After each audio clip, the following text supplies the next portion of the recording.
Welcome back to the channel. In today's video, we are going to be talking all about how to control those pesky little cravings that come out of nowhere during that time of the month, and what to do to really keep yourself in your power so you feel great and also feel like you can make great, balanced, nourishing choices with your food easily without force, control, restriction, or any of that stuff that we do not like around here.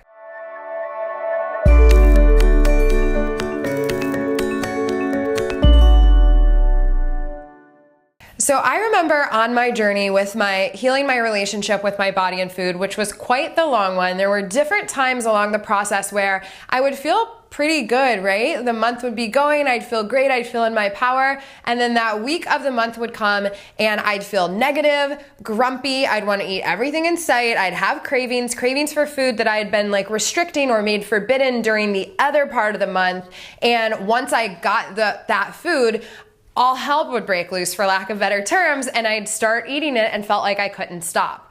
And I'd also really hate and resist the way I felt. So like I mentioned, exhausted, sluggish, I would drink coffee. I would really try to push through. And as I transcended a lot of that behavior and just became more gentle and easy on myself in general, I realized that by resisting how I was feeling, I was perpetuating the cycle and making things so much worse. And so many of our women that we help over here at Beating Binge Eating, I've been a part of thousands of women's journeys to freedom, right? So I've seen every end of this struggle, and I see so many women fighting, resisting, and trying to push through how they feel during that time. And the first step of really feeling in your power that week of the month and with your food in general is accepting where you're at. And I don't just mean waving the white flag and giving up on feeling good, right? I just mean really looking at the facts. Like this week of the month, your biology, physiology, and hormones are changing.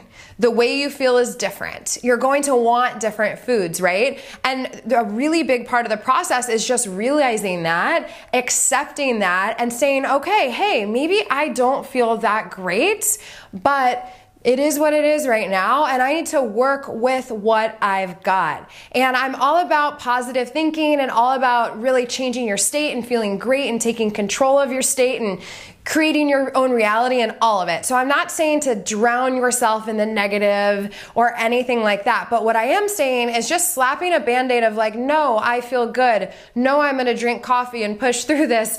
No, I'm gonna do this and that and fight and force. That does not support the changes that are happening in your body during PMS, right? And really, even though this monthly cycle might not be that much fun, it is the reason as women that we can create life on the planet. So it's a time to really embrace where you are. And that takes us to the next part of the process, which is really giving yourself what you need during this time.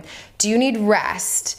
Do you need to maybe schedule things that aren't as stressful with work like you normally do? Do you need to take on a little bit less? By no means am I living in this like la-la land where I know you can just get rid of all your responsibilities for 5 days of the month, but like what can you set up? What structures can you put in place? What support can you ask for? What self-care can you do to really take care of how you are feeling, really nourish, honor, and care for your body during this time?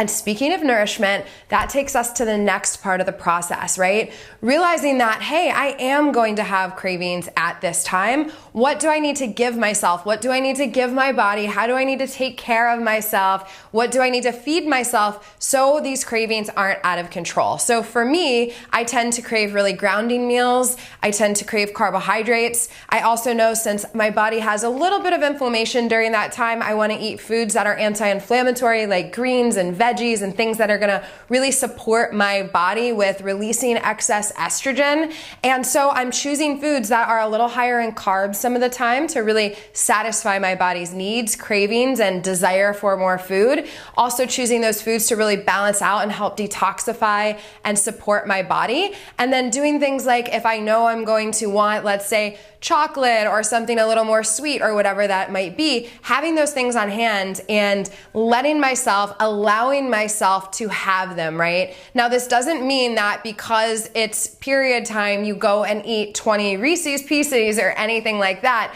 But you know that if you do want something in the moment, it's what you do a majority of the time that ultimately matters, right? So allowing yourself to have a treat, allowing yourself to have something that your body is craving, there is nothing wrong with that whatsoever. And on the bigger picture, what you'll find is through this allowance, through really connecting with and honoring your body, your pull towards those forbidden foods will go down over time. The survival mechanisms in your brain that get flicked on when you are restricting your food will get turned off, which means less food-focused thoughts, less cravings, less kind of being pulled towards food. And so really this idea of allowance will support you during this time of the month, during your period, during PMS, but also just in general.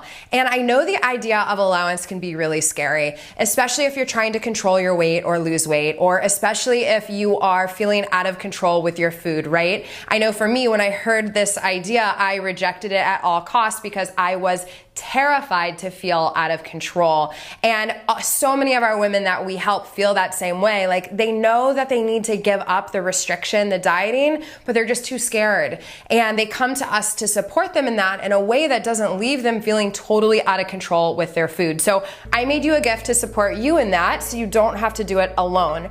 In the description of this video, there is a free training that will help you break free of those compulsive patterns with food in your body and really feel in your power with food in your body and with your life. So go below that video, download that free training, and then also, if you like this video, leave a comment. I'd love to know what you think, and make sure you hit subscribe because there are weekly videos just like this helping you with food, body, life, and beyond so you can live the best life in a body you absolutely love, feeling in your power and fully expressing who you are. So I will see you on the next video.